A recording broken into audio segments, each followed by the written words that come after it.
DH land, Drona facility. Familia के मैदान में इस वक्त जो तबाही मच रही थी वो किसी बुरे सपने से कम नहीं थी। डीएच लैंड की सबसे सुरक्षित द्रोना फैसिलिटी के एक डार्क हाईटेक रूम में हवा का दबाव बहुत भारी था। कमरे में सिर्फ एक विशाल होलोग्राफिक स्क्रीन की नीली रोशनी चमक रही थी, जिस पर फमिलिया के नरसंहार का लाइव फीड चल रहा था। कमरे में डीएच लैंड के 5 एम्परर्स मौजूद थे और उनके साथ खड़े थे कबीर, अनिकेत, विवेक और माही। कबीर यहां सिर्फ एक दोस्त या एम्परर सक्सेसर के तौर पर नहीं खड़ा था, वो आज यहां डीएच लैंड के लीडर और राय फैमिली के नुमाइंदे के तौर पर मौजूद था। अनिकेत, विवेक और माही तीनों की हालत अभी शॉक वाली थी। वो स्क्रीन पर मूनलाइट के लोगों और डेविल को फमिलिया को तहस नहस करते देख रहे थे। कुछ ही मिनट पहले कबीर ने उन पर एक के बाद एक कई बम फोड़े थे। पहला बम मूनलाइट और डीएच लैंड का ये सीक्रेट जॉइंट ऑपरेशन। वो समझ ही नहीं पा रहे थे कि आखिर डीएच लैंड की लीडरशिप हंटर ऑर्गेनाइजेशन के खिलाफ बगावत क्यों कर रही है। हालांकि जब उन्हें फमिलिया की उस कायरता मूनलाइट पर छुपकर हमला करने के बारे में पता चला था तो उनका खून भी खौल उठा था। आखिरकार उन्होंने मूनलाइट में एक लंबा वक्त बिताया था। वहां के लोगों, वहां की हवा और वहां के कारीगरों की बनाई उन जादुई तलवारों से उन्हें एक अलग ही लगाव हो गया था। अगर वो तलवारें न होती तो ई गेट में वो भी फमिलिया के हंटर्स की तरह कुत्तों की मौत मारे जाते। वो खुद को इस सच के लिए तैयार ही कर रहे थे कि कबीर ने दूसरा बम फोड़ दिया। कबीर ने कमरे में खड़े उन महान एम्परर्स की तरफ मुड़कर बहुत ही कॉन्फिडेंस के साथ कहा, एम्परर आर्ना, एम्परर रणविजय, हमें जल्द ही निकलना है। अनिकेत और माही की आंखें फटी की फटी रह गईं। कबीर, एक हाई लॉर्ड, एम्परर्स को ऑर्डर दे रहा था। हालांकि कबीर ने किसी की डिसरिस्पेक्ट नहीं की थी, उसने हर नाम के आगे इज्जत से एम्परर लगाया था, लेकिन फिर भी हद तो तब हो गई जब वो सारे एम्परर्स चुपचाप सिर हिलाकर कबीर का ऑर्डर सुन रहे थे। तभी उन्हें एक और बात पता चली जिसने उनके पैरों तले जमीन खिसका दी। राय फैमिली अब डीएच लैंड को लीड कर रही है। ई गेट की बैटल से लौटने के बाद से ये तीनों द्रोना में ही थे। बाहरी दुनिया की पॉलिटिक्स और खबरों से इनका कोई लेना देना नहीं था। अनिकेत ने अपना पसीना पोंछते हुए हकलाकर पूछा, कबीर भाई, तुम प्रेसिडेंट बन गए, लेकिन मुझे तो लगता था कि प्रेसिडेंट सिर्फ किसी आम इंसान को बनाया जाता है, हम म्यूटेंट हंटर्स को नहीं। कबीर ने अपनी स्क्रीन से नजरें हटाए बिना हाँ में सिर हिलाया और एक हल्की सी मुस्कान के साथ कहा, हाँ, तुमने बिल्कुल सही सुना था अनिकेत, रूल वही है, मैं सिर्फ टेम्परेरी तौर पर लीड कर रहा हूं। डीएच लैंड की जो रियल प्रेसिडेंट है वो कोई और है, जो तुम सभी को बहुत जल्द पता लग जाएगा। कबीर के दिमाग में ईशा का मासूम चेहरा घूम गया। कबीर सीरियस हुआ, अभी के लिए सिर्फ प्लान पर फोकस करते हैं, हमें यहां से अभी निकलना होगा। हम अगर अपने फास्टेस्ट जेट से भी जाएंगे तो फमिलिया पहुंचने में 1 घंटा लगेगा, और स्क्रीन पर जो बैटल चल रही है उसे देखकर लग रहा है कि 1 घंटे में डेविल और उसकी टीम वहां की पूरी आर्मी और हंटर चीफ को खत्म करके राख बना देंगी। माही ने अपनी आंखें सिकोड़कर स्क्रीन पर देखा।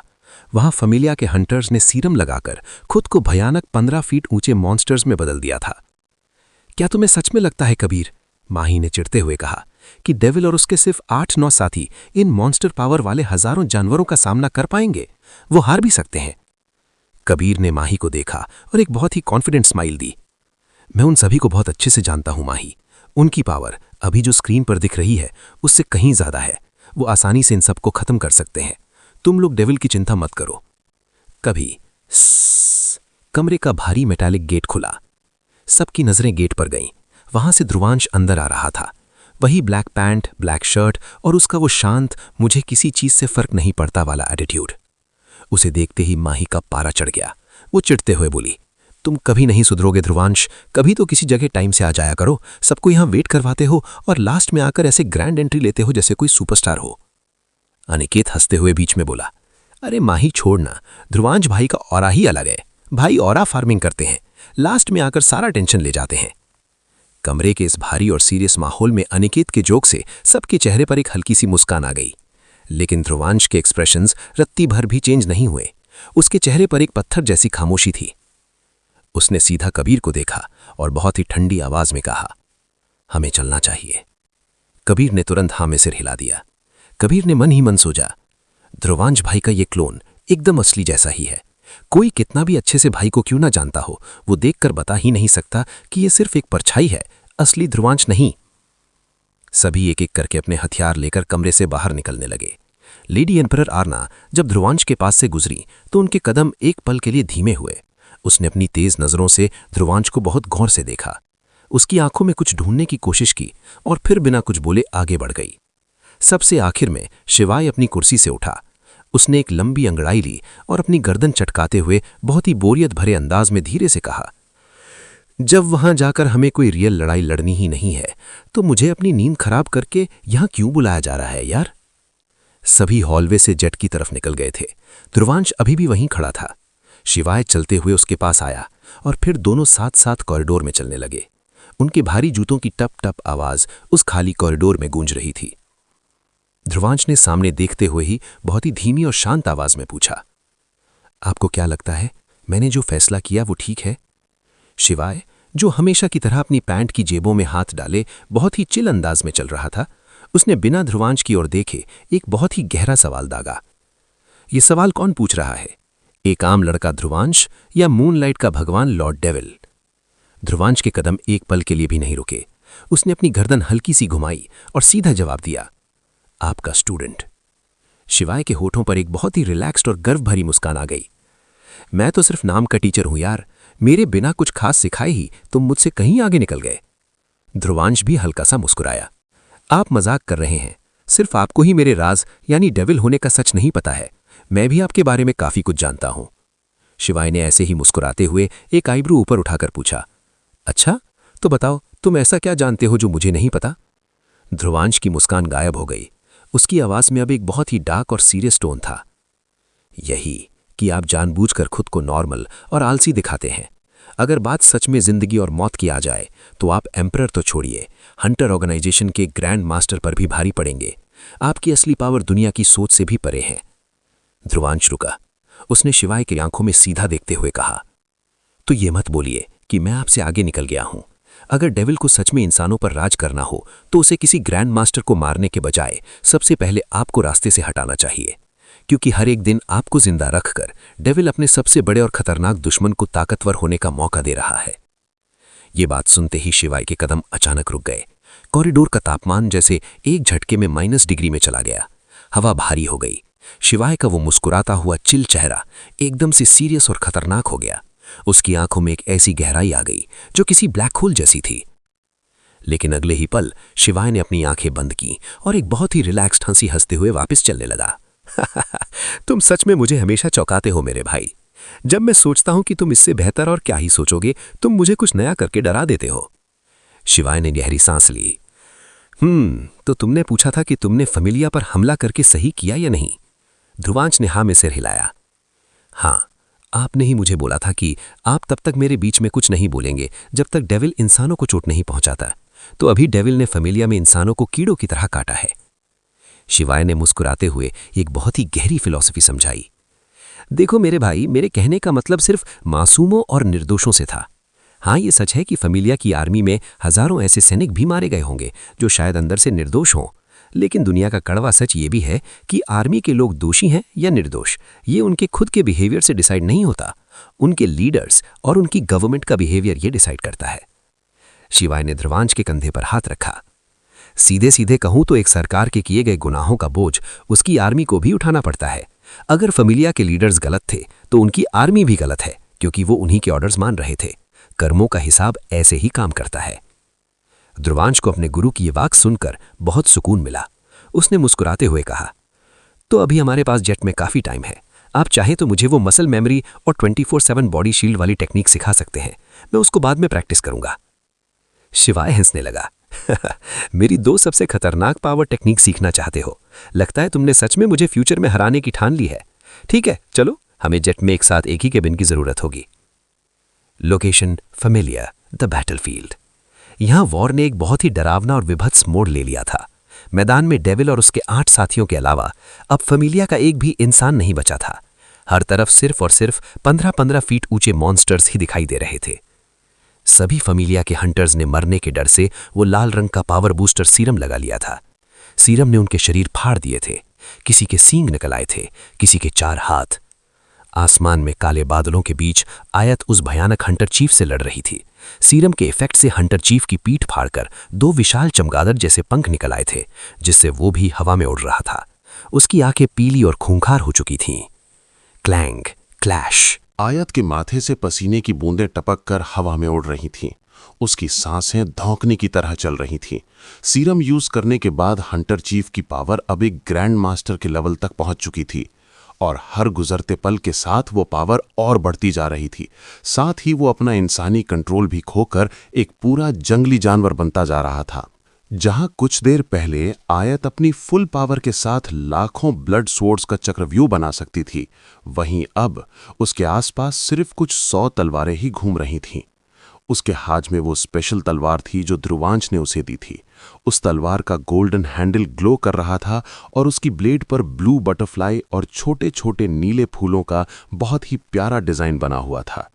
दिखने में वो तलवार जितनी नाजुक और प्यारी थी, उसका काम उतना ही खतरनाक था। लेकिन आयत कमजोर क्यों पड़ रही थी? उसकी थकान की सबसे बड़ी वजह उसका वो खास नियम था। जब से ध्रुवांश ने उसे अपना डिवाइन ब्लड पिलाया था, आयत को सरवाइव करने के लिए सिर्फ और सिर्फ ध्रुवांश का ही ब्लड चाहिए होता था। वैसे तो उसे महीने में सिर्फ एक बार खून की जरूरत पड़ती थी, लेकिन अगर उसे कोई बहुत बड़ी, अपनी लिमिट तोड़ने वाली लड़ाई लड़नी पड़े तो उसकी बॉडी का ब्लड जल्दी जलने लगता था और उसे 10-15 दिन में ही दोबारा खून लेना पड़ सकता था। आयत ने पहले मूनलाइट में उन हमलावरों से भयंकर लड़ाई लड़ी थी और अब वो यहाँ फमीलिया में लगातार अपनी पावर जला रही थी। उसकी बॉडी का ब्लड रिजर्व पूरी तरह थक चुका था। उसे बहुत तेज प्यास लग रही थी, लेकिन वो हार मानने वाली नहीं थी। उसकी लाल आंखें अभी भी उस हंटर चीफ पर गड़ी हुई थी। मुझे इसे हराना ही होगा। आयत ने अपने कांपते हाथों से तलवार को कसते हुए मन ही मन कहा, अगर मैंने इसे नहीं मारा तो ध्रुवांश को यह करना पड़ेगा, और ध्रुवांश के पास अभी अपने डिवाइन एनर्जी को कंट्रोल करने की लिमिट नहीं है। अगर ध्रुवांश ने खुद को ज्यादा मजबूर किया तो वो वापस अपने गॉड मोड में चला जाएगा। वो आसानी से इन सबको मार देगा, लेकिन वो खुद को रोक नहीं पाएगा। उसका शरीर फट जाएगा। आयत की आंखों में आंसू आ गए। मैं ध्रुवांश को खोने से बेहतर खुद लड़ते लड़ते मर जाना पसंद करूंगी। मैं उसे कुछ नहीं होने दूंगी। वहीं दूसरी तरफ आसमान में ध्रुवांश यानी डेविल उस कमांडर से लड़ रहा था जिसने सीरम लिया था। कमांडर अब एक एलिमेंटल लेवल यानी एक नॉर्मल हंटर चीफ की पावर का मॉन्स्टर बन चुका था। उसकी पावर भी हर सेकंड बढ़ रही थी और यहां ध्रुवांश के हालात भी कुछ अच्छे नहीं थे। उस सीरम ने उनके पूरे प्लान का रुख पलट दिया था। ध्रुवांश के ब्लैक कोट और शर्ट के चीथड़े उड़ चुके थे। उसका मस्कुलर शरीर पसीने और खून से सना हुआ था। उसके राइट हैंड पर मौजूद वो रहस्यमयी नीली बिजली की नसों वाला गॉडली टैटू अब साफ चमक रहा था। उसके हाथ में ब्लैक स्वॉर्ड थी, लेकिन सबसे बड़ी प्रॉब्लम ये थी कि उसकी डेविल आई की टाइम लिमिट पूरी हो चुकी थी। उसकी आंखों से वो नीली रोशनी गायब हो चुकी थी। अब उसे कमांडर के हमले स्लो मोशन में नहीं दिख रहे थे। नीचे जमीन पर जहां पहले मूनलाइट के 8 फाइटर्स फमीलिया हंटर्स को गाजर मूली की तरह काट रहे थे, अब उनकी रफ्तार भी कम हो गई थी। वो थके नहीं थे, बल्कि दुश्मन का सीरम इतना खतरनाक था कि अब एक मॉन्स्टर को मारने के लिए उन्हें 10-10 घातक हमले करने पड़ रहे थे। लेकिन इन सब के बीच ड्यू का लेवल ही अलग था। ड्यू किसी शैडो फ्लैश की तरह जमीन पर रेंग रहा था। वो अपनी छोटी तेज तलवार को एक परफेक्ट असासिन की तरह चलाता और हवा में गायब हो जाता। वो जहां भी 1 सेकंड के लिए प्रकट होता, श्वाप वहां किसी न किसी मॉन्स्टर की गर्दन कटकर गिर रही होती। ध्रुवांश हवा में लड़ते हुए भी ड्यू को देख रहा था। उसे ड्यू की यही खासियत सबसे ज्यादा पसंद थी। ड्यू के आगे सामने वाले की ताकत ज्यादा मैटर नहीं करती थी। ड्यू एक बहुत ही कैलकुलेटिव और खामोश किलर था। वो पूरा प्लान बना था, दुश्मन के ब्लाइंड स्पॉट में घुसपा और सिर्फ एक हमले में काम तमाम कर देता। उस भयानक भीड़ में किसी भी मॉन्स्टर को पता ही नहीं चल रहा था कि आखिर ड्यू का अगला निशाना कौन बनेगा। वो क्लूलेस और फियरलेस था। तभी हवा में लड़ते हुए उस मॉन्स्टर कमांडर ने एक गंदी चाल चली। उसने देखा कि डेविल की नजरें बार बार आयत की तरफ जा रही हैं। कमांडर ने डेविल को छोड़कर अचानक अपनी पूरी स्पीड के साथ आयत के ऊपर पीछे से जानलेवा हमला कर दिया। आयत जो पहले ही थकी हुई थी और हंटर चीफ के भारी हमलों को ब्लॉक कर रही थी, उसे पीछे से आ रहे कमांडर का पता ही नहीं चला। आयत! ध्रुवांश के दिल की धड़कन रुक गई। उसके अंदर का गॉड और उसका इंसानी प्यार दोनों एक साथ चीख पड़े। उसने कुछ नहीं सोचा, उसने अपनी खुद की डिफेंस लाइन तोड़ दी और पागलों की स्पीड से कमांडर को रोकने के लिए बीच में घुस गया। लेकिन यहां ध्रुवांश भी एक पल के लिए बेवकूफ बन गया था। भावनाओं ने उसके दिमाग पर पर्दा डाल दिया था। जैसे ही ध्रुवांश बीच में आया, कमांडर के चेहरे पर एक शैतानी मुस्कान आ गई। ये उसका ट्रैप था। कमांडर ने बीच हवा में अपनी बॉडी को मोड़ा और अपनी सीरम बूस्टेड पूरी एलिमेंटल पावर को अपनी मुट्ठी में इकट्ठा करके ध्रुवांश की छाती पर एक ऐसा पंच मारा जिसने हवा में वैक्यूम क्रिएट कर दिया। क्रैक! एक भयानक आवाज हुई, जैसे किसी की पसलियां चूर चूर हो गई हों। ध्रुवांश के मुंह से खून का एक फव्वारा छूटा। उसका शरीर आसमान से एक जलते हुए उल्का पिंड की तरह सीधा जमीन की तरफ गिरा। बूम! जमीन पर एक 20 फुट गहरा गड्ढा बन गया। कंक्रीट और धूल का एक बहुत बड़ा बवंडर आसमान तक उठ गया। ध्रुवांश उस गड्ढे के बिल्कुल बीचों बीच खून से लथपथ पड़ा था। उसकी ब्लैक स्वॉर्ड छिटक कर उसके पास ही मिट्टी में धंस गई थी। ध्रुवांश अभी रियल में सिर्फ एक हाई लॉर्ड था। बिना डिवाइन एनर्जी की प्रोटेक्शन शील्ड के उस एलिमेंटल लेवल मॉन्स्टर का वो डायरेक्ट हमला उसके दिल को चीरने के लिए काफी था। ध्रुवांश का शरीर हिल भी नहीं रहा था। वो पूरी तरह बेहोश हो चुका था और सबसे बुरी बात, बेहोश होने की वजह से उसका शरीर खुद को डिवाइन एनर्जी से हील या प्रोटेक्ट भी नहीं कर सकता था। हवा में मौजूद वो कमांडर पागलों की तरह हंसने लगा। आखिरकार डेविल गिर गया। कमांडर ने अपने दोनों हाथों को मिलाकर एक विशाल हथौड़ा बनाया और आसमान से सीधा ध्रुवांश के सिर को हमेशा के लिए कुचलने के लिए नीचे की तरफ डाइव मार दी। अगर ये हमला लगा तो ध्रुवांश हमेशा के लिए खत्म था।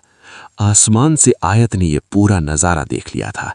जब उसने ध्रुवांश के शरीर को उल्का पिंड की तरह जमीन पर गिरते हुए देखा, आयत के दिल की धड़कन हमेशा के लिए रुक गए। ध्रुवांश! उसका डर एक सेकंड के अंदर एक ऐसी शुद्ध, खौलती हुई और दुनिया को जला देने वाली नफरत में बदल गया जिसे शायद इस दुनिया ने कभी नहीं देखा था। नहीं! आयत की चीख से आसमान के बादल फट गए। उसने अपने सामने खड़े हंटर चीफ के जबड़े पर अपनी पूरी ताकत से एक ऐसी किक मारी कि वो ग्रैंड मास्टर मॉन्स्टर हवा में गोल गोल घूमता हुआ कई किलोमीटर दूर जाकर एक बिल्डिंग से टकराया। आयत का शरीर कांप रहा था। उसने अपने दोनों हाथ हवा में फैलाए और अपनी आखिरी बची हुई, अपनी रूह तक की सारी एनर्जी खींचकर बाहर निकाल ली। हवा का दबाव इतना भयानक हो गया कि नीचे लड़ रहे मॉन्स्टर्स के कानों से खून बहने लगा। जूम! आयत के आसपास हवा में मौजूद सारा खून हजारों लाखों हाई लेवल ब्लड सोर्स में बदल गई। आसमान पूरा लाल हो गया और उस एक पल के लिए, सिर्फ 1 मिली सेकंड के लिए, आयत की वो लाल आंखें रेड अचानक से गोल्डन रंग में चमक उठी। ये कोई आम ब्लड क्वीन की पावर नहीं थी। ये एक ग्रैंड मास्टर की उस छिपी हुई डिवाइन पावर का अंश था जो ध्रुवांश के खून से उसके अंदर पल रहा था। नीचे गिर रहे उस मॉन्स्टर कमांडर ने जैसे ही ऊपर देखा, उसकी रूह कांप गई। ये क्या है? आयत ने अपने दोनों हाथ नीचे की तरफ झटके। श्वा! वो लाखों ब्लड सोर्स बारिश की तरह नहीं, बल्कि एक लाल लेजर बीम की तरह सीधे उस कमांडर की ओर उड़ी। वो तलवारें कमांडर के शरीर में ऐसे घुसी कि कमांडर की 15 फीट की मॉन्स्टर बॉडी नजर आना ही बंद हो गई। वहां सिर्फ तलवारों का लाल बवंडर दिख रहा था। वो तलवारें अपने भयानक फोर्स के साथ उस कमांडर को घसीटते हुए ले गई और उसे फमीलिया की एक बची हुई विशाल दीवार पर ले जाकर धड़ाम कील की तरह गाड़ दिया। सन्नाटा।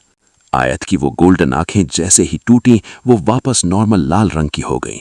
हवा में तैरती वो सारी ब्लड स्वॉर्ड्स जो कमांडर की बॉडी को दीवार में गाड़े हुए थी, अचानक धुएं की तरह गायब हो गईं और उस दीवार पर कमांडर की जो बॉडी जो अब पूरी तरह शांत हो चुकी थी, वो दीवार से फिसलते हुए खून का एक बहुत मोटा निशान छोड़ते हुए नीचे जमीन पर आकर गिरी। थप! नीचे की जमीन पहले ही उसके खून से सन चुकी थी। उस कमांडर की बॉडी अब पहचान में ही नहीं आ रही थी। वो गोश्त का एक लोथड़ा बन चुका था। शरीर का कोई ऐसा 1 इंच का हिस्सा नहीं बचा था जहां आयत की तलवार ने उसे चीरा ना हो। आसमान में आयत ने अपनी आखिरी लिमिट पार कर दी थी। उसका दिमाग सुन्न पड़ने लगा। उसकी आंखों के सामने सब कुछ धुंधला होने लगा। उसे महसूस हुआ कि वो हवा में अपना कंट्रोल खो रही है।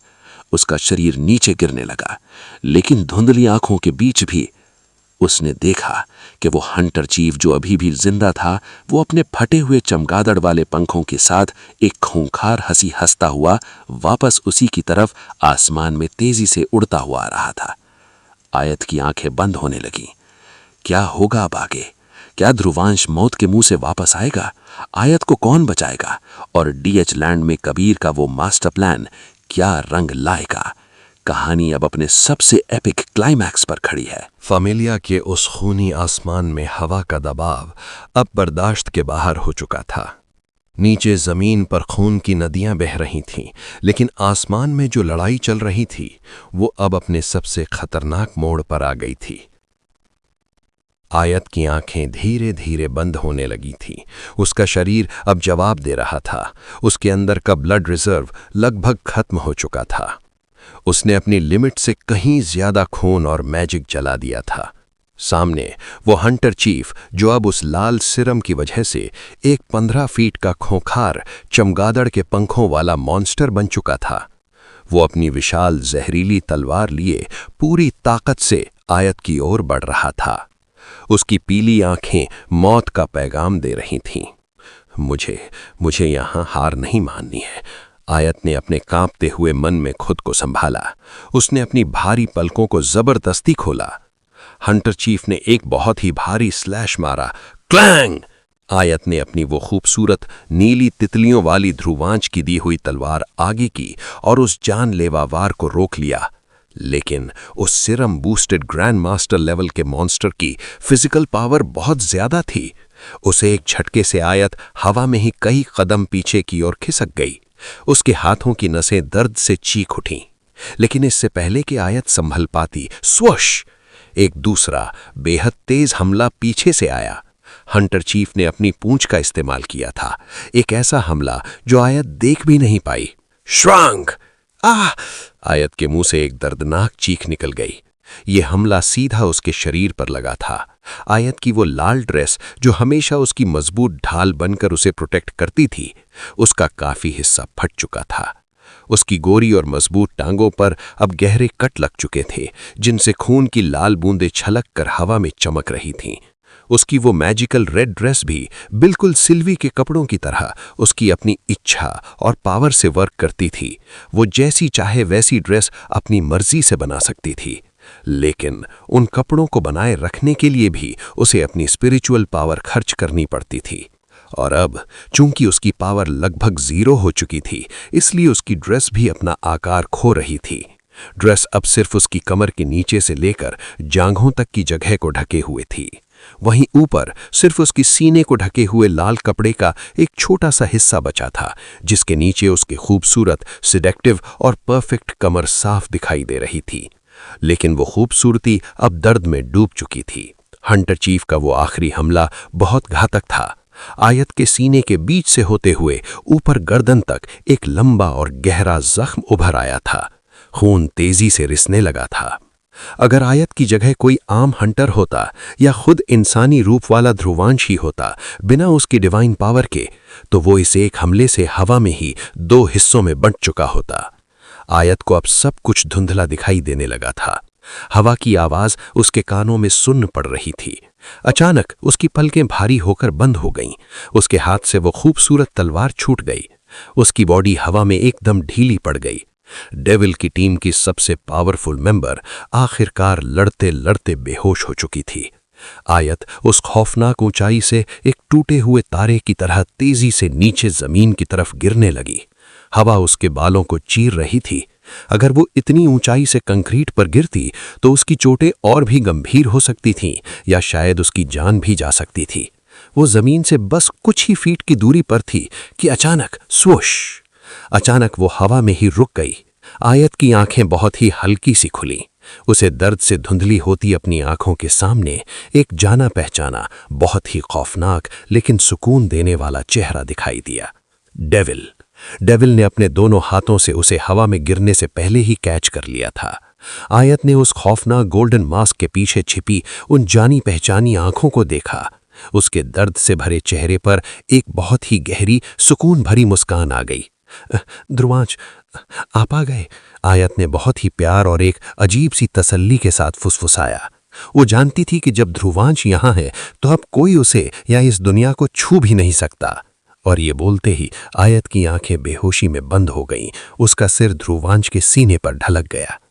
आयत की वो हाफ नेकेड, खून से लथपथ और जख्मी बॉडी अब ध्रुवांश के मजबूत हाथों में थी। दोनों अभी भी हवा में ही तैर रहे थे। नीचे जमीन पर ड्यू, एल्डर रैल और डेविल की टीम के बाकी लोग लड़ते हुए ये सब देख रहे थे। जब उन्होंने आयत को गिरते देखा तो वो सभी पागलों की तरह ध्रुवांश और आयत की तरफ भागना चाहते थे, लेकिन वो बहुत दूर थे और फमेलिया के मॉन्स्टर हंटर्स उन्हें चारों तरफ से घेर कर वहां जाने से रोक रहे थे। लेकिन ड्यू, वो जानता था, ड्यू को अपने मास्टर यानी डेविल पर खुद से ज्यादा भरोसा था। उसे पता था कि मास्टर अब आयत को कुछ नहीं होने देंगे। इसलिए ड्यू ने आयत की फिक्र छोड़ दी और अपनी स्पीड बढ़ाकर अपने आसपास के ग्राउंड को तेजी से क्लियर करना शुरू कर दिया ताकि वो डेविल की मदद के लिए पहुंच सके। हवा में ध्रुवांश के चेहरे पर जो गोल्डन डेविल मास्क था वो मूनलाइट की पुरानी लड़ाई में और अभी के हमलों में पहले ही काफी कमजोर हो चुका था। और अब जब ध्रुवांश ने कमांडर का वो भयानक पंच खाया था तो वो मास्क काफी हद तक टूट चुका था।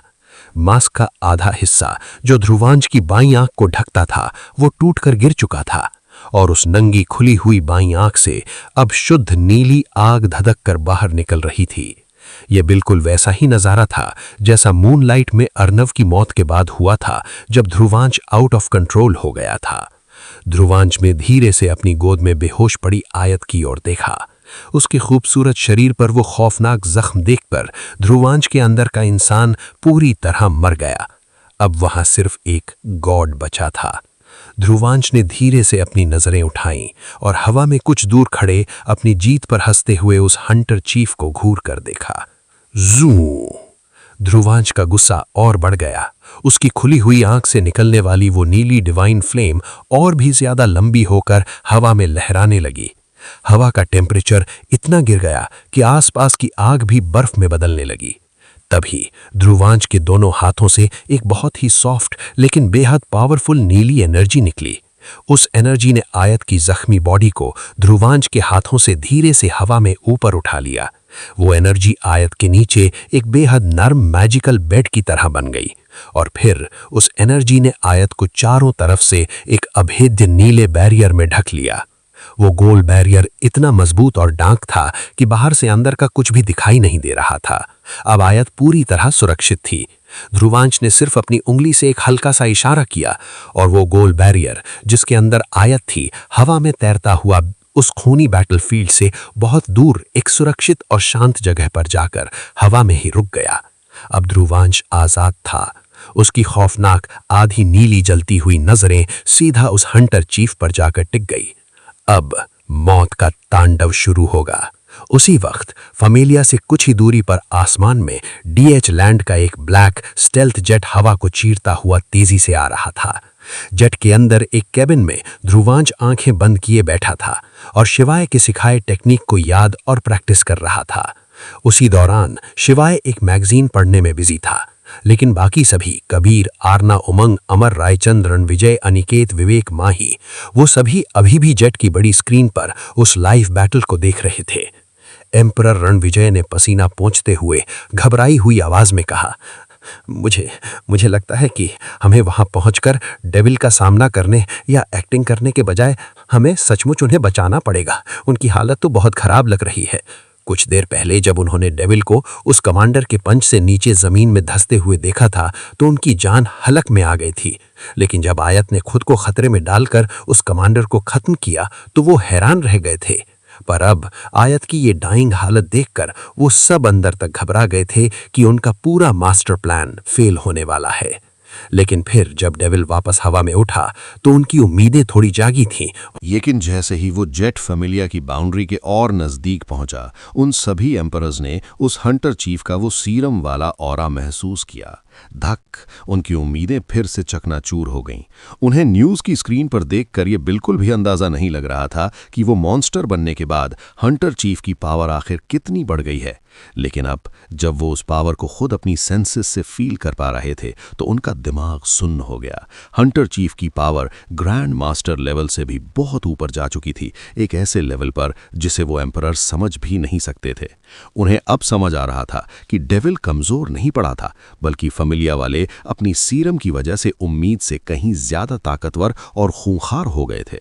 लेडी एम्परर अर्ना ने तुरंत पायलट की ओर देखकर चिल्लाकर कहा, जेट की स्पीड और बढ़ाओ, हमें जल्द से जल्द डेविल की मदद करनी होगी। फैमिलिया को खत्म करने की हमें एक और वजह मिल गई है। ये सीरम ये इंसानों के लिए नहीं है, ये सीरम पूरी दुनिया के लिए एक बहुत बड़ा खतरा है। अगर ये बाहर गया तो दुनिया मॉन्स्टर से भर जाएगी, हमें इसे अभी खत्म करना होगा।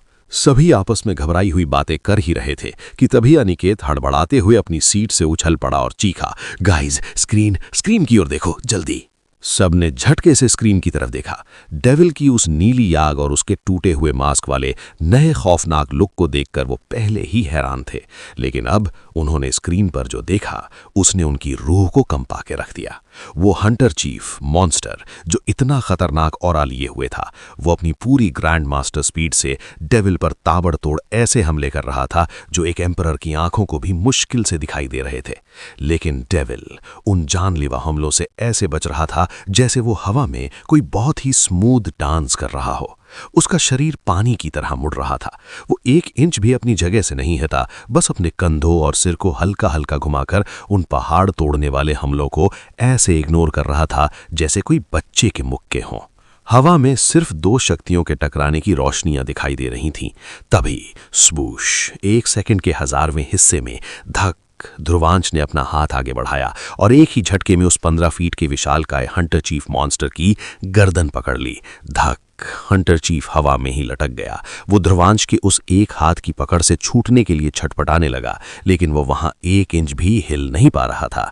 ध्रुवांश ने उस विशालकाय मॉन्स्टर को ऐसे पकड़ रखा था जैसे किसी ने कोई मुर्गी गर्दन से पकड़ रखी हो। डेविल ने अपनी उस नीली जलती हुई आंख से हंटर चीफ को घूरा और बहुत ही भारी शैतानी आवाज में कहा, इतने वक्त से मैंने सिर्फ इसी चीज के लिए मेहनत की थी, अपनी इसी पावर को वापस पाने के लिए। Super body mode.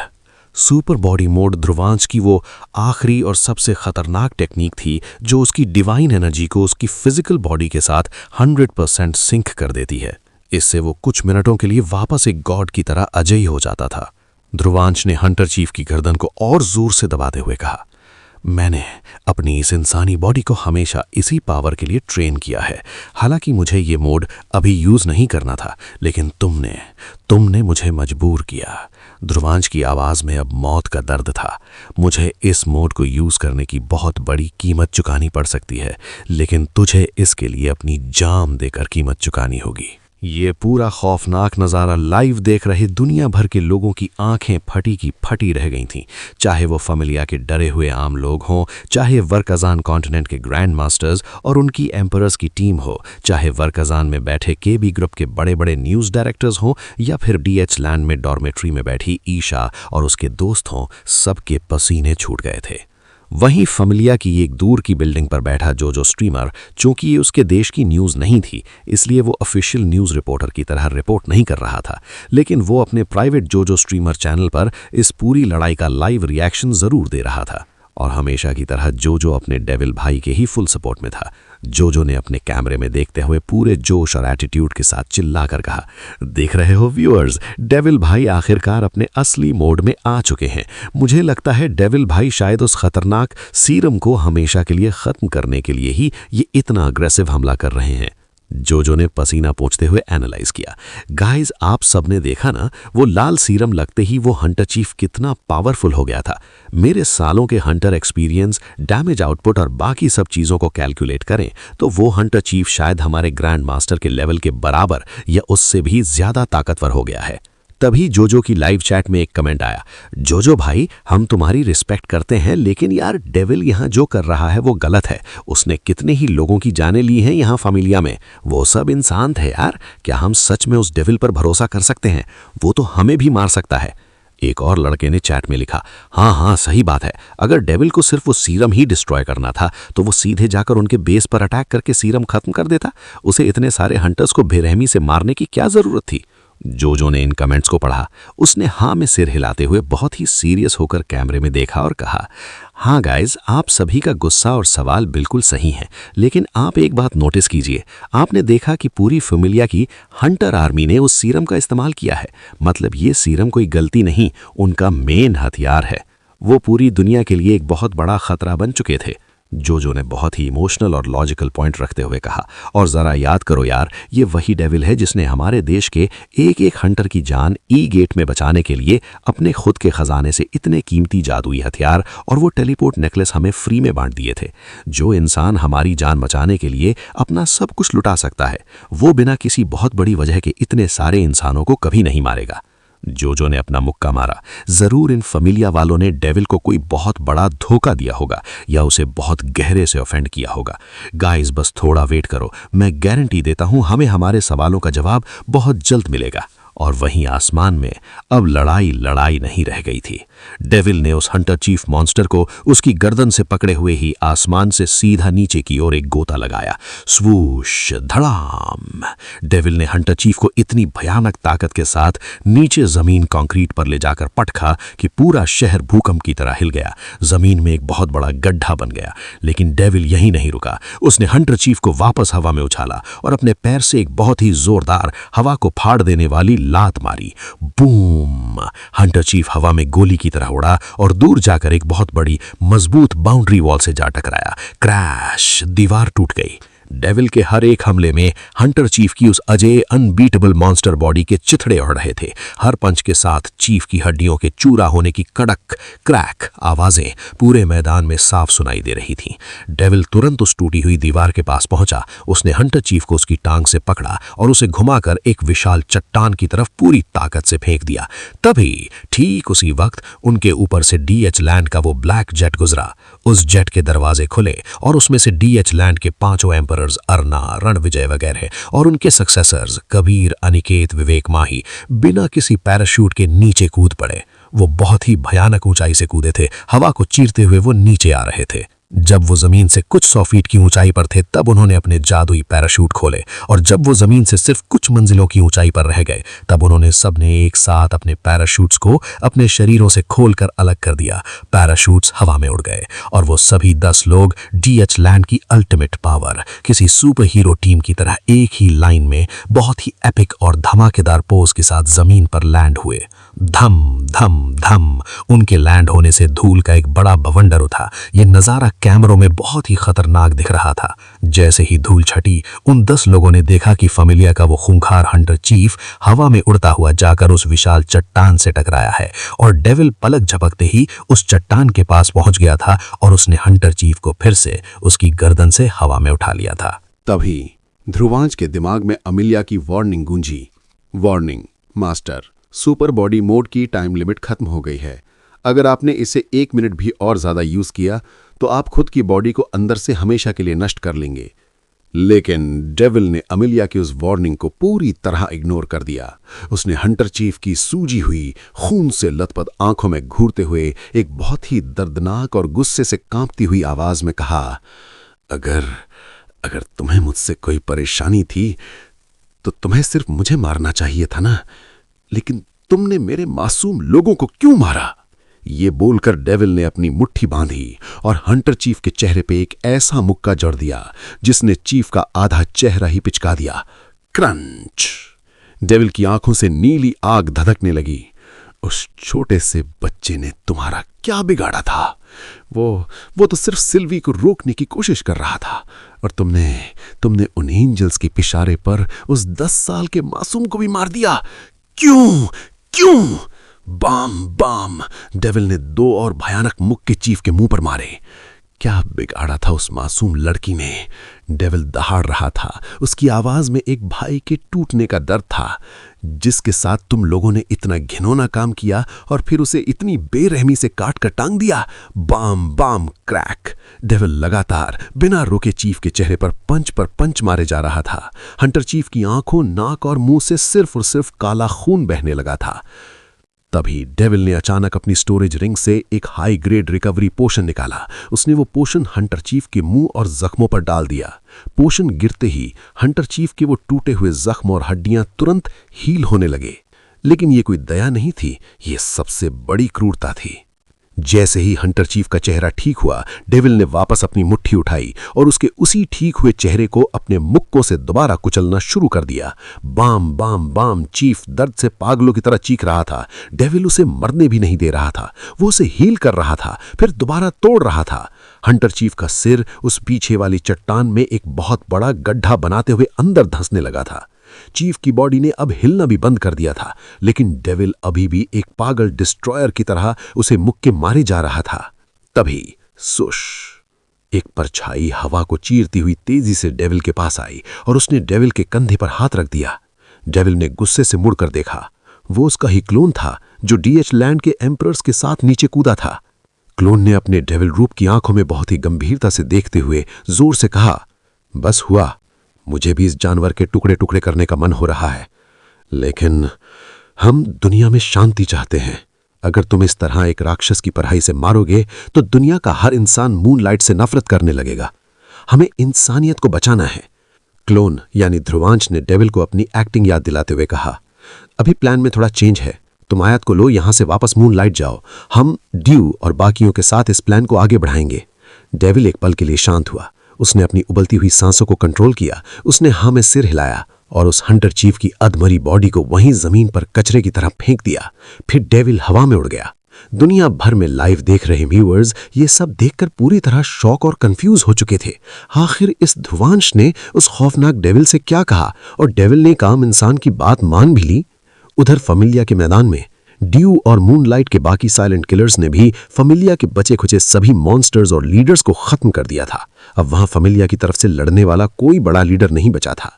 अब डीएच लैंड के एम्परर्स ध्रुवांश, कबीर, आरना आदि प्लान के मुताबिक मूनलाइट की टीम यानी ड्यू के सामने जाकर खड़े हो गए। दोनों टीमें आमने सामने थीं। दुनिया को दिखाने के लिए उनके बीच एक बहुत ही सीरियस और खतरनाक बहस शुरू हो गई। दोनों ही टीम के लोग बहुत अच्छे एक्टर निकले। वो बहस धीरे धीरे एक भयानक बैटल में बदल गई, जो असल में एक फेक लड़ाई थी, बस दुनिया को बेवकूफ बनाने के लिए। वहीं ऊपर हवा में डेविल उस नीले बैरियर के पास पहुंचा। उसने अपना हाथ हिलाकर वो बैरियर हटा दिया। उसने बहुत ही प्यार और केयर के साथ बेहोश और घायल आयत को अपनी मजबूत बाहों में उठा लिया, ब्राइडल स्टाइल में। और फिर डेविल ने हवा में ही अपनी ब्लैक स्वॉर्ड को घुमाया। स्लैश! हवा में फिर से स्पेस फट गया और एक विशाल डार्क स्पेस क्रैक पोर्टल बन गया। डेविल आयत को अपनी बाहों में लिए हुए उस स्पेस पोर्टल के अंदर घुसा और हमेशा के लिए वहां से गायब हो गया। पोर्टल बंद हो गया। वरखाजान continent, hunter organisation headquarter. Grand master, जो अभी तक अपनी कुर्सी पर आराम से बैठकर ये लाइव तमाशा देख रहा था और फमिलिया पर कब्जा करने के सपने बुन रहा था, जैसे ही उसने टीवी स्क्रीन पर डेविल को वो स्पेस पोर्टल खोलते हुए देखा, धक! ग्रैंड मास्टर अपनी कुर्सी से झटके से खड़ा हो गया। उसकी आंखें फटी की फटी रह गईं। उसके हाथ में पकड़ा हुआ सिगार जमीन पर गिर पड़ा। ये नामुमकिन है। ग्रैंड मास्टर पागलों की तरह चीखा, ये डेविल ये स्पेस एलिमेंट को कंट्रोल कर सकता है, ये कैसे पॉसिबल है? असल में पूरे इंसानी इतिहास में आज तक किसी भी जीव ने स्पेस एलिमेंट को हासिल नहीं किया था। स्पेस एलिमेंट को इस ब्रह्मांड का सबसे रेयर और सबसे पावरफुल एलिमेंट माना जाता है। ग्रैंड मास्टर ने अभी तक डेविल को सिर्फ एक मामूली डीमन या कोई खतरनाक डेमी ह्यूमन समझ रखा था। वो उसे स्मार्टली रास्ते से हटाना चाहता था, लेकिन डेविल की ये स्पेस पावर देखकर ग्रैंड मास्टर के अंदर एक अजीब सा खौफ और एक भयानक इंटरेस्ट पैदा हो गया था। ग्रैंड मास्टर ने तुरंत अपने सभी कमांडर्स को ऑर्डर दिया, अभी के लिए कोई भी हंटर ऑर्गेनाइजेशन की तरफ से फमिलिया या डीएच लैंड पर कोई हमला नहीं करेगा और ना ही मीडिया के किसी सवाल का जवाब देगा। डीएच लैंड को यह मैटर खुद संभालने दो।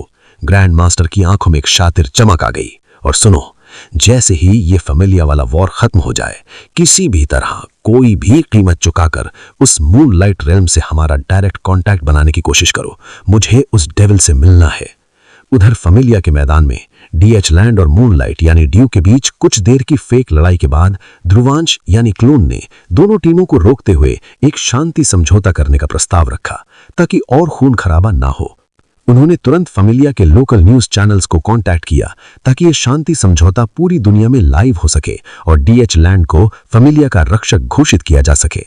वहीं दूसरी तरफ ध्रुवांश डेविल रूप में जिसने स्पेस ट्रैवल किया था, चूंकि उसने अपनी सुपर बॉडी मोड की लिमिट पार कर दी थी, इसलिए अब उसका शरीर अंदर से टूट रहा था। वो बहुत ही थकी हुई और बुरी हालत में था। उसकी सांसें उखड़ रही थीं, लेकिन फिर भी वो टिका हुआ था। उसके हाथों में अभी भी खूबसूरत आयत सुरक्षित थी। जैसे ही ध्रुवांश ने मूनलाइट रेल्म के अपने मेन गेट में स्पेस से निकलकर एंटर किया, वो सोच रहा था कि अब वो चैन से आयत का इलाज कर पाएगा, लेकिन मूनलाइट के अंदर कदम रखते ही बचाओ, भागो, क्रैश!